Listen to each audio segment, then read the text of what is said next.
So I'm really excited to get painting with you in this free tutorial that I put together. I decided to paint this rose. I haven't painted it yet. It's from my Trace and Paint Nature book. You can find this book online at Amazon, pretty much across the world, which is so cool. And you can trace this lovely little rose with all the little buds and leaves if drawing isn't your thing, which is why I created these books, onto watercolor paper. And I have a tutorial on YouTube that shows you how to do that if you're not familiar or if you need some ideas. But really what you want to do is just I use an H pencil because I do like it to be a little bit lighter. And I don't mind pencil lines so much. So I'm going to use the pencil lines in this painting to help guide me. The colors I am using today, let me grab my handy little bowl. I always have a nice selection of Winsor & Newton. This is professional watercolors, just because I love the reliability of the pigment. I love the pigment payoff. And I know that the colors are going to be really bright and opaque and punchy when I need them to. So I think what I'm going to do is keep this one simple. I have my palette that I got from Etsy, so you can check your local Etsy to see if there are any ceramic palettes that speak to you. And again, I use very similar colors for all of my paintings, so I'm going to keep my palette really handy, but I'm also going to, really simple. I'm also going to use some Payne's Gray. So there is some sap green that I have already dispensed there.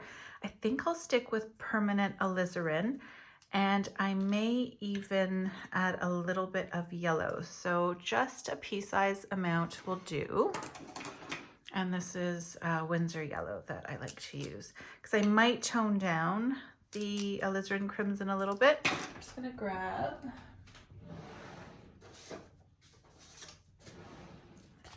just to have a handy piece of paper to swatch. I have my Life by Design watercolor brushes. I think I will stick with a number 8 and number 5. I've been painting a ton with these, so you can see how much I've used them, but they come to life beautifully. I'm really happy with how these turned out. I hope if you've been able to get a hold of a set, we've been selling out every time we order a bunch. So hopefully you're enjoying them as well and can use them as you paint along. So because I already have colors in my palette, I'm just going to use my eyedropper to activate and to put in some water. So again, I don't mind the pencil line showing through, but if they bother you, go ahead and use an eraser and just lightly fade the pencil lines a slight bit. I'm going to go with it again because I really love to use them as a way to shadow. And I don't mind pencil lines at all. So I'm just gonna go ahead and use, you're gonna see how I truly work. I get messy and not too precious or precise with when I am painting things that are just for me and expressing them sort of in my style. I'm going to show you my dirty palette and just enjoy mixing some color here. So I'm mixing a little bit of the Payne's Gray with my sap green because I want a darker green. And I did have another blue in here and I don't even mind. I'm just gonna add a little bit more water. I don't even mind that there's an additional blue that got mixed in. So see that really nice deep, it's almost like a forest green that I've been able to mix. I'll show you sap green on its own. So hopefully you can see that difference. Might even add a tiny bit more of this Payne's. So just by adding a bit of Payne's Gray, it'd go on a little bit more of the blue side, but that's okay. I can add a bit more green to the mix. So just by adding a little bit of Payne's Gray, I'm able to create a really nice deep foresty green. So again, alizarin crimson for the flower and sap green is my base for the leaves. So I think what I'll do is I'll start with a lot of water on my brush and in my sap green here. And I'm going to start putting in the first layer. I'll work left to right just as because I'm trying to get everything in frame. I'm going to give myself a little bit of space there. I'm going to make sure I work left to right so that I can get some of the color down and then be able to go back and start to add some detail. So I can test to see how much water I have on my brush. I'm going to add a little bit more water. And what I'm essentially going to do is just fill in the first layer of these leaves. So I'm just getting in that initial sap green, and I'm using, you can see the tip of my brush is what's going to guide. You can even turn, don't be afraid to turn your page too instead of your hand. Keep it really comfortable and fluid for you. And then if I look at the leaf, I see that it's a little bit shadowed by this leaf here that's beside it. So I'm just going to push that water bead to the top of that leaf to create a little bit of shadow and a little bit of interest. And at this point, you can even drop in wet on wet if you want, and then just see what happens. Let it flow, okay? Let's do the same thing with this leaf. These are actually 2 leaves put together here. And I'm envisioning my style is going to be illustrative. I'm not concerned with it being super realistic. And again, in a style that I love, which is kind of a vintagey vibe. So when you're approaching a painting, you decide how you want to express it and what you want it to look like. So I'm just lifting away here by pushing my brush in to reveal a little bit of a highlight. So as this leaf is drying, I can even start to draw down a little bit of this darker wet on wet that I dropped in. And you can see how quickly you can create some beautiful interest in your leaf, okay? Really easily. These practice exercises, I'm just gonna go wet on wet here. These practice exercises in these pages in the Trace and Paint books are really an opportunity for you to play and have fun because you can trace them. You can paint these as many times as you want. So again, just dropping in wet on wet. So you can see how slow I go. I kind of take a moment. I'll go to this leaf so I have an opportunity to let this leaf dry. And I want this one to be a little bit lighter on the interior here where it sort of folds over. And then start to draw it down. And I don't even mind if I'm getting messy. But again, just using the tip of the brush. And this is a number 8. And between manufacturers, your brush sizes will be different. That's why I tend to not worry too much about what size brush I'm using when I am teaching, because it may be a different size than what you have. A number 8 in one brand may be smaller or larger. I'm just lifting. So again, to create that highlight, just where it turns over, I'm just lifting in there, and I will bring in another layer of value and depth when I come back to this part of the painting, okay? So again, just bringing in this leaf here. I imagine it being a little bit darker because it feels a bit shadowed since it's so close to the others. And if you feel at this point like you have too much paint on your brush, I just dab it in water and then slowly start to bring that down. So just dab it in water. You can even wipe it off on your paper towel. I'm going to turn mine a bit using the tip. That's why I love using round brushes. I honestly, apart from a flat brush that I'll use for when I am painting landscapes, I can do everything really that I need to do with a round brush. So I'm even just gonna go in between some of this veining. I don't want the leaves to look identical to one another. I want there to be a bit of personality. And while your leaves are still wet, you can kind of go back and add a little bit more to them, okay? Slowly coming together. So my brush feels pretty dry, but that's okay. I'm going to see how much paint I have left, and then just dabbing it in water, I can start to wet the paper. And again, you can see how I have control now and I can blend out. Sorry if I'm making you dizzy, but this again is how I work. I turn the paper versus my hand. If I need to tape down my paper, I should let you know this is Winsor & Newton Professional Cold Press. I am making a mess here, but I'll show you how to remove those after actually. That'll be a good practice. 100% cotton paper. Use the best quality you can afford, and try to paint on cotton. I know I start you with Watercolors Made Simple on the Canson pulp paper, but that's because I want you to practice. And sometimes the cost of paper can deter you from practicing. And when we first get started, really it's all about the practice. Okay, so I'm quite pleased with how the leaves look. There's a lot of variation. You can tell it wasn't very difficult.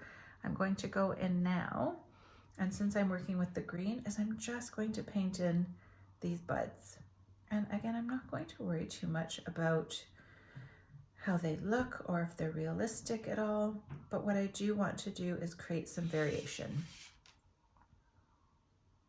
And working upside down with these ones, just wipe the excess paint off. Might be a little bit confusing as these buds are close together. I think I went over there. There we go, and these ones are quite closed. So again, any way that you can create some variation with your sap green, go for it. So if you want to drop in, I always like to sort of drop in at the bottom where it looks like they're attaching to something. Even going to go a little bit lighter back here because I can always draw in a little bit more depth by painting in a darker color. So again, kind of fun and whimsical, not too serious. Sometimes we just need to paint something that is more fun. This one, I'm going to paint this green, and that center part's going to be a nice rosebuddy color. So again, we're just putting down our first layers, and by changing how much water's on our brush versus how much paint is on our brush, we can change the intensity of these little buds here. Okay, looks good to me.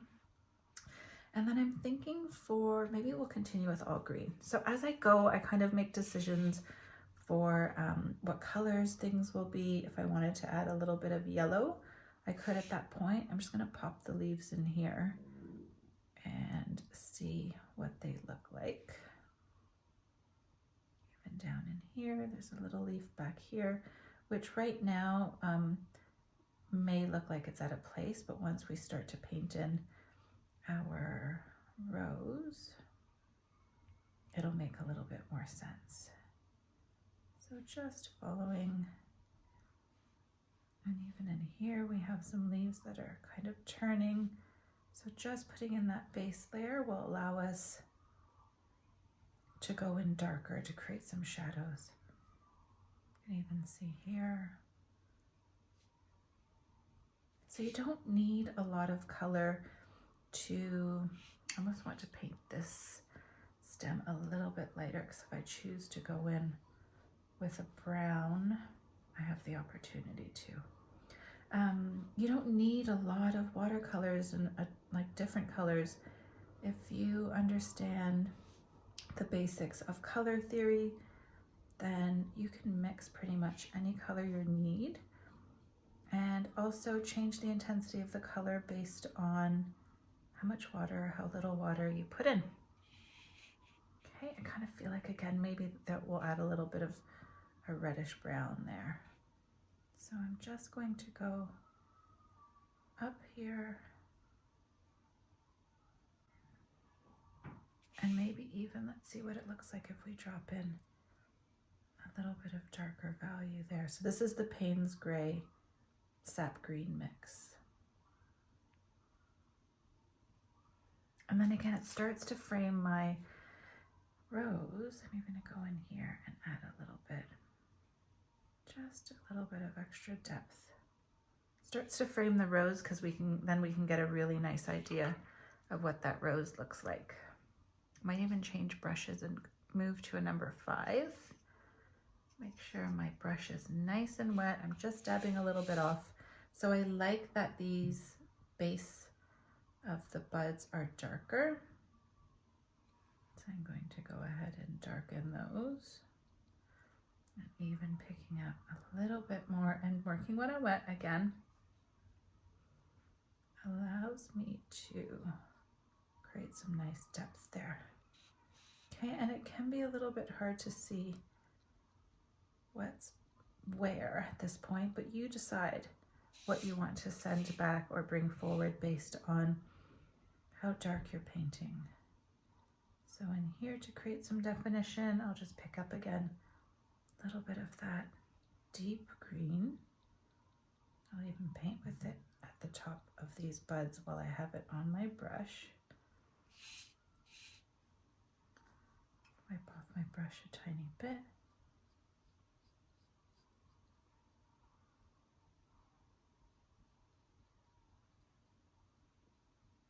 And again, if you're brand new to watercolors, this may feel very advanced for you. I'd suggest, if you haven't explored Watercolors Made Simple, I invite you to. That's where I cover everything you need to know to get started.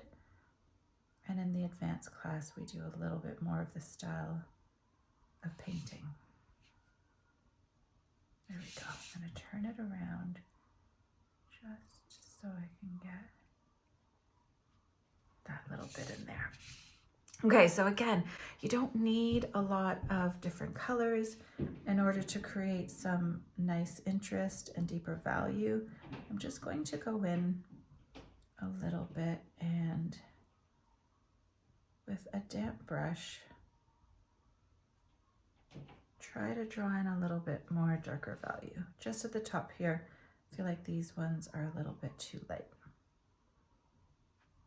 And I'm not one for painting backgrounds, so if you choose to paint a background, I would actually do it first. But I love being able to have a white background because I digitize my art to make prints and to make digital files because I do a bit of licensing. I sell prints of my artwork. There we go, just for a little added interest. Even these areas here where it feels a little bit heavy, I'm going to go in there, and then I can see I've missed a tiny little leaf here, which I'm going to just paint in. So it may not look like much, but again, it creates a little bit of depth sort of behind the rose there, which I think is great. And again, just gonna fill this here a little bit. Okay, so there you go. Oh, and I'm making a mess. I got my sweater, again, just because I'm trying to show you my palette. Got my sweater in the Payne's Gray without even realizing it. So normally I have my paint up top, but I want you to be able to see my colors. So let me see if I can organize this a bit more. Okay, so now that we have the base of our rose down, I'm just going to swatch this alizarin because I'm feeling like it might be a little too red. And I am feeling like it is. So I have a bit of yellow ochre over here on my palette that is dry. That's the thing, when you use just a few colors, you tend to understand them better and know what they need in order to cool them down or to warm them up.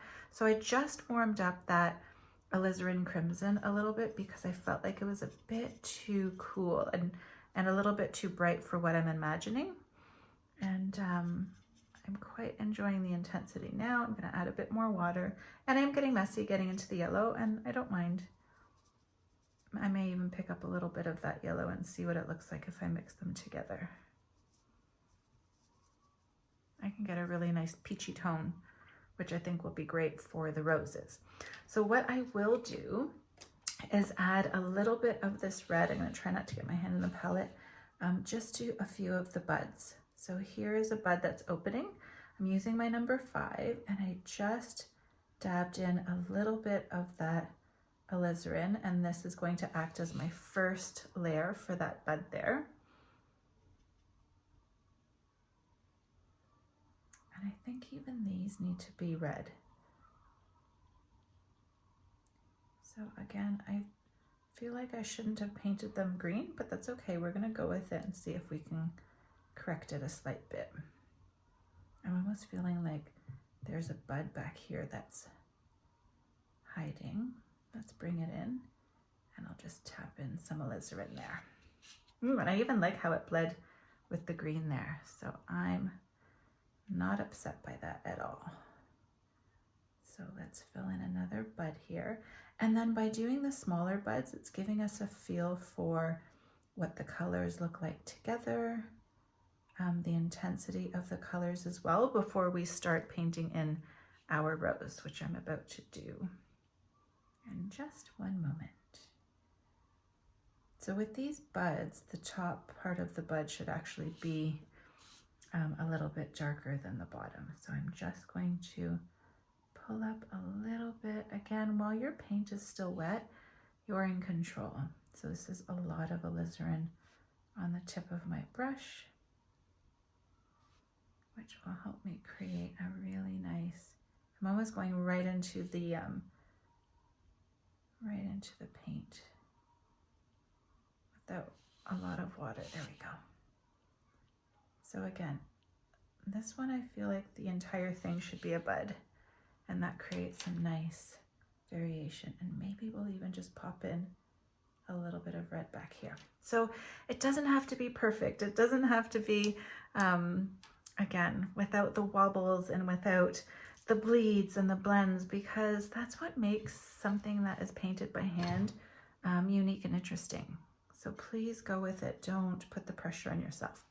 So because we have a lot of different petals and things like that happening in this flower, our rose, I'm going to go in and, like I did with the leaves, put in a first layer. So I'm literally going to paint the whole thing, and you can go in and paint petal by petal, working in opposite, so you give the petal an opportunity to dry. You can definitely approach painting this in that way, but I want to show you, I'm just adding a bit of water, a more stress-free approach to painting that I think will be welcoming for some of you. So I feel like I went in a little bit too close there. It feels like there's a little bit of a separation. So if that happens, just add a bit of water, and I'll go in with my tissue and see how easily that comes up. So again, just using your pencil marks to help guide you.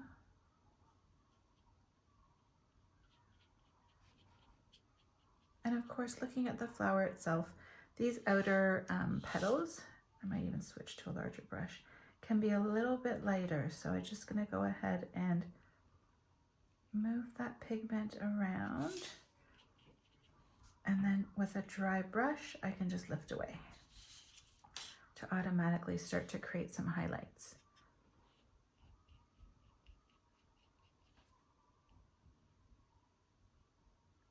And remember, when I teach about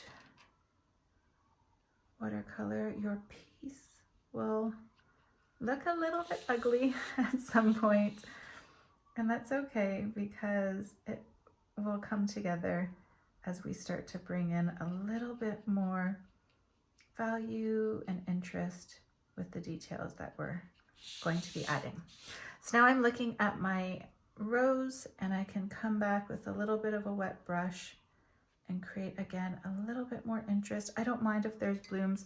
I think I may have, I just put hand cream on, which I probably shouldn't have done before recording, but I feel like there's a bit of hand cream on the paper here, and that's okay because I can layer some more pigment. So the hand cream is oily and it doesn't allow for the pigment or the watercolor paint to be absorbed by the paper. I don't know if you can hear the kids. It's recess. We live behind a school. I don't mind it. It's like happy sounds coming from the school. There we go. So I just pulled away a few highlights on a few of the petals, and you can decide as you're looking at it and it's coming to life where you want to add maybe a little bit more depth. So I'm thinking here in the center of the flower, I'm just going to dab a little bit at a time. And I like to go sort of in between the petals too. And here feels like I can add a little bit more. And it's damp, so my paper is not entirely wet. It's a little bit damp in places that I painted you know, a few minutes before. And again, I have studio light on so you can see my desk really well. So things will dry at different speeds, but just go for it. I've got some wet here that I can drop in. And I'm pleased with how the rose is starting to come together. So I'm gonna leave it and let it dry. But I think what I'm going to do is add a little bit of this red on top of the green. Will make it look a little bit brown. And that's okay, because I feel like I want a reddish brown tone for the stem here. And just working in short strokes, moving that paint around. And I think I'll even paint in these little needles.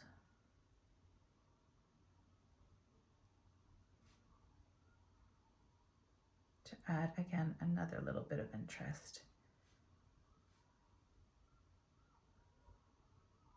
So if I wanted to create a brownie tone and don't have one handy, it's kind of my lazy way of color mixing. I'll mix a little bit of red and I'll take a little bit of green and make myself a muddy brown tone, but it works in this painting because I have red and green already in the piece, and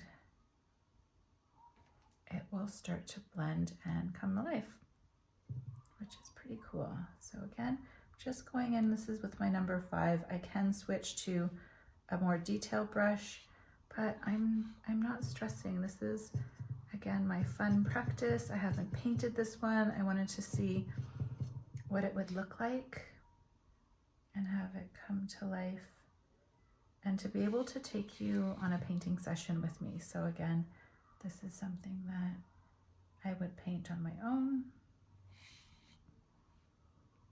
and how I would express it and even approach it. So there's even a few of these thorns. I think I called them needles. There we go. And then I'm just looking here, and I want to create a little bit of a division with some of these branches or stems. So I'm just working to one side using my green mix, and I'm kind of picking a side that I can create a bit of definition. So adding a deeper value. I think I'll do it over here on this one. And this starts to add a little bit of definition to the stems here. And you can see it come together. Okay, just taking another look. I think I'll deepen in the center. I can see a little bit of that green. And again, I'm going over in places because you don't want it to be just one tone. If you paint in that one value, then it will look really flat, and we don't want that. So I think at this point, I'll grab some of that dark green that we mixed together. Just gonna take a little bit off my brush and maybe even just kind of dab and go over your pencil lines and even play around with the shape. So I'm really using my brush like a pencil, and I'm going to create some interest, a darker shadow.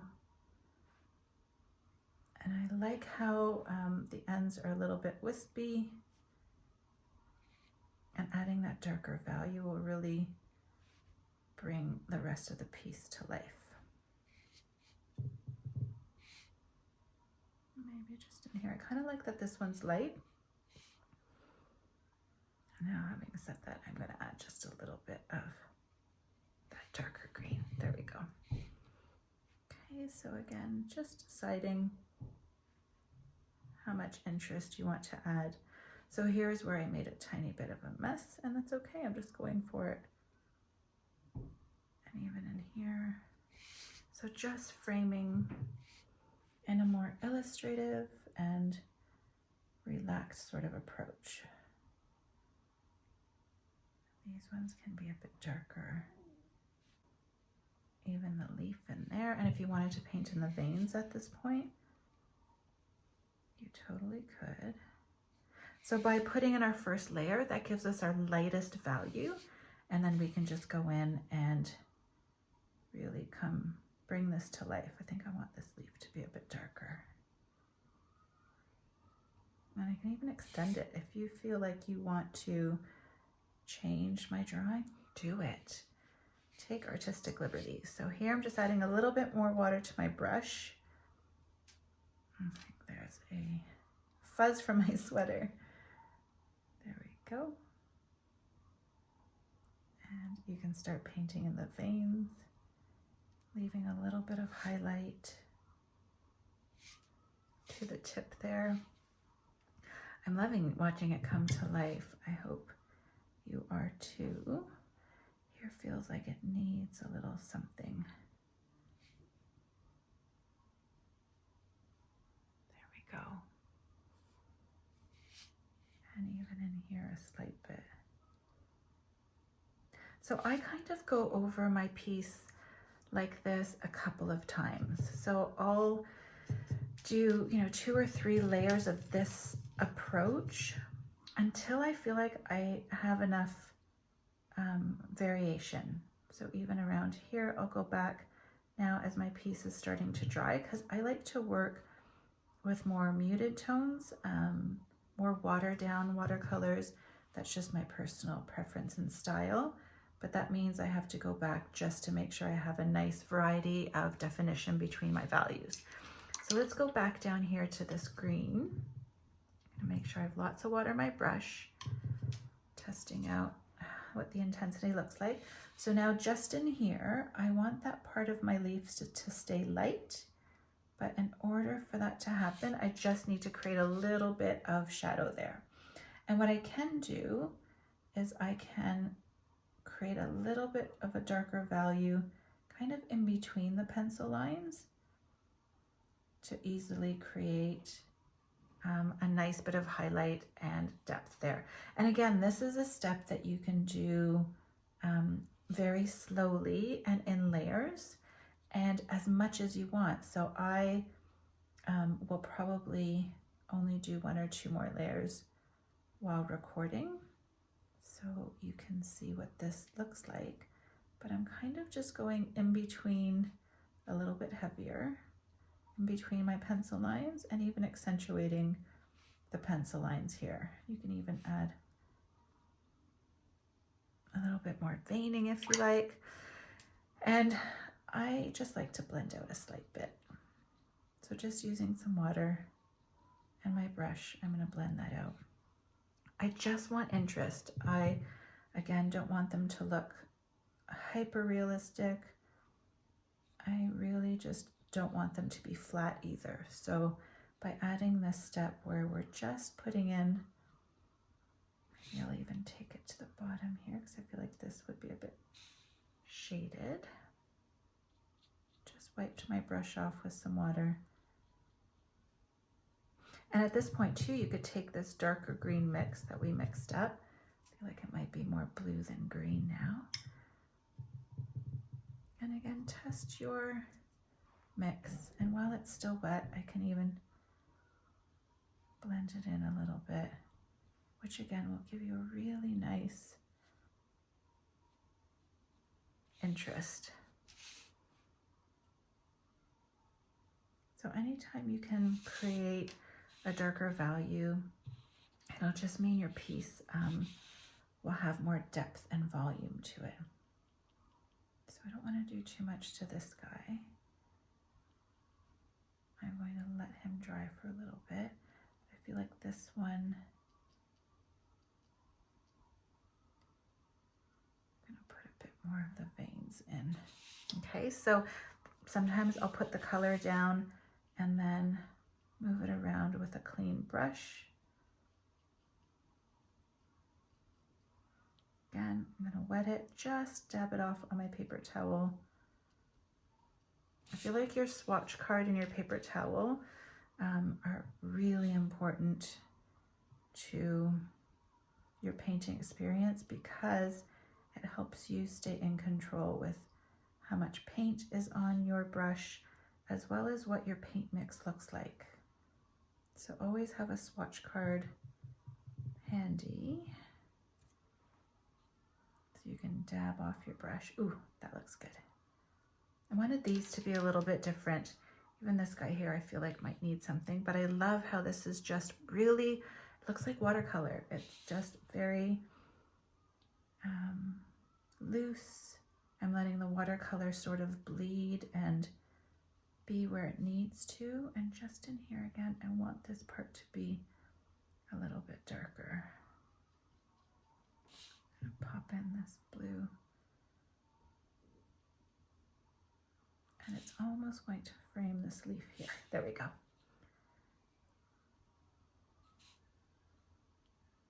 And I'm just going to let them dry while I work on the rose.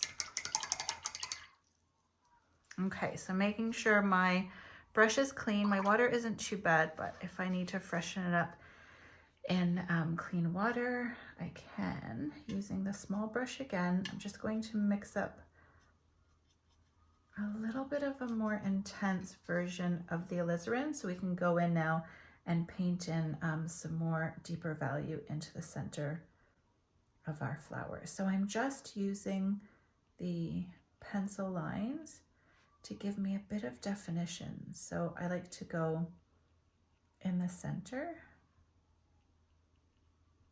So in between each and every petal, just to add a bit of darker value.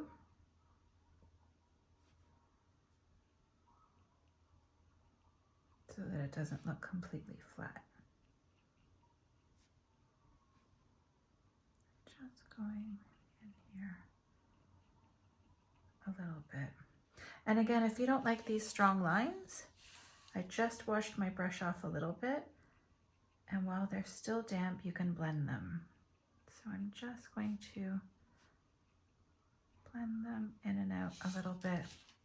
Sorry if I'm making you dizzy again. But again, this is how I work. I sort of go from section to section, turn the page so that your brush really is what's guiding the stroke. I think in here we'll make it a little bit darker.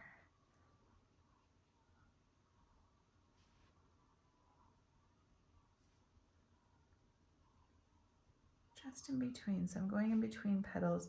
I don't want them all to look the same or have the same value. If there's a petal that looks like it's above the one below, then shade the one that's below. So again here, that feels like a heavy line to me. So my brush is clean and damp, and I can go ahead and just soften it a little bit. Because I can always go back a third time to bring in a little bit more value. And in the center here, I think I want these to be quite a bit darker. Again, you can start to see it come to life. And this is why I like to keep the pencil lines, because they create a little bit of shading for me. And especially when I know I don't want to paint each petal individually, and instead do what I did, which is just do a bit of a wash, then I rely on my pencil lines to give me a little bit of a shadow really naturally. So again, just going in between, and I think I'm almost ready to stop this layer. So I feel like for the rose, I will come in with a third layer of the alizarin, but I want this layer to dry first. I'm just taking one more look. Just in here, I feel like could benefit from a second layer. So you can see again how much value we've created.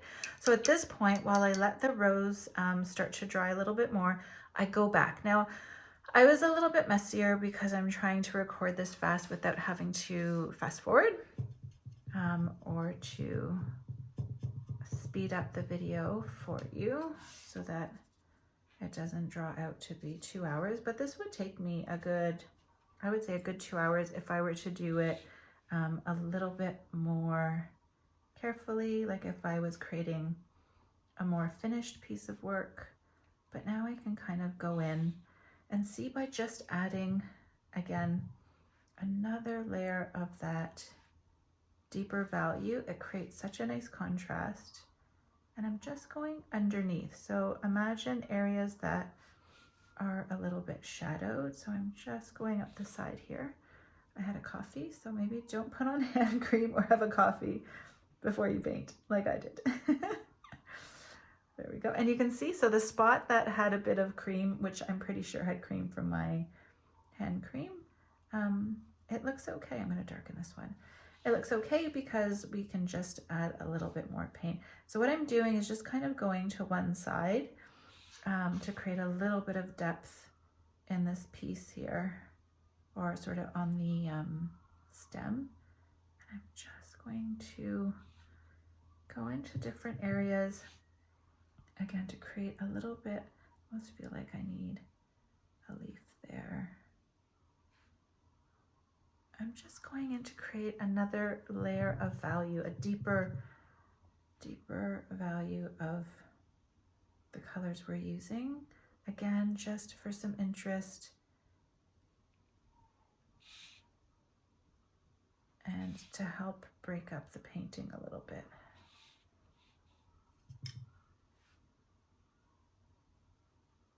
This leaf feels a little bit flat, so I think I will go back to it, but for now,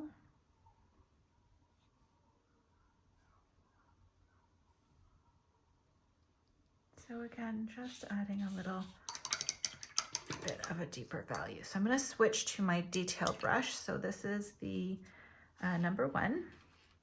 Make sure it's nice and wet.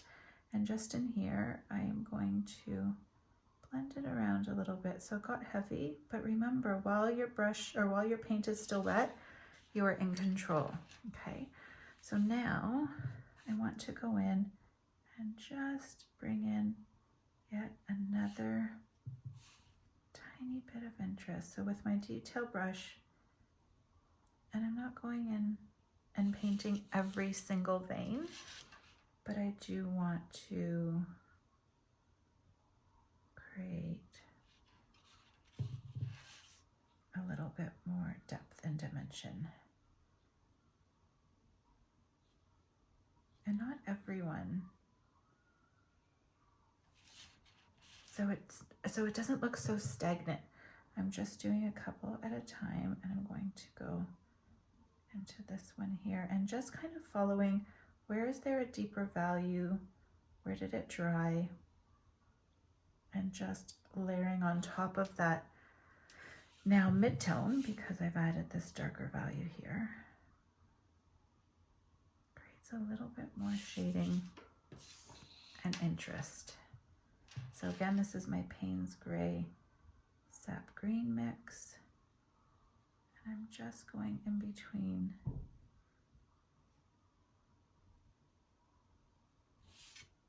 and layering in there.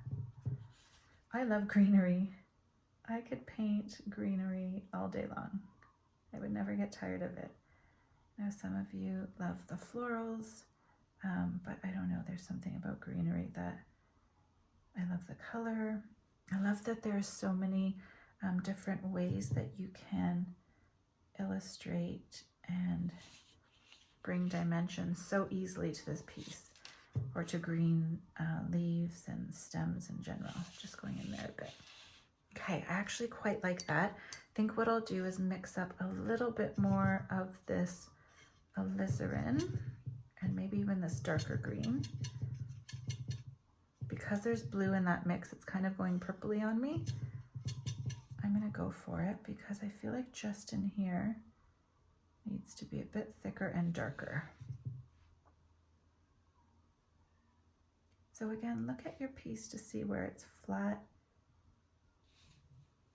Like in here, I feel like this is all one tone or one value. So I'm going to go ahead and deepen that by using that mix. It's almost there. Okay, this is awesome. Oh, I love the green and what's happening there. So now I'm going to use my detail brush again. Make sure it's clean. I've got the green off of it. Go ahead and mix in another layer. So you can see here on my swatch card, I can see the 3 different value range for our rose. Make sure my brush is nice and wet. And then I'm going to go in and just, again, add another little bit of detail and definition.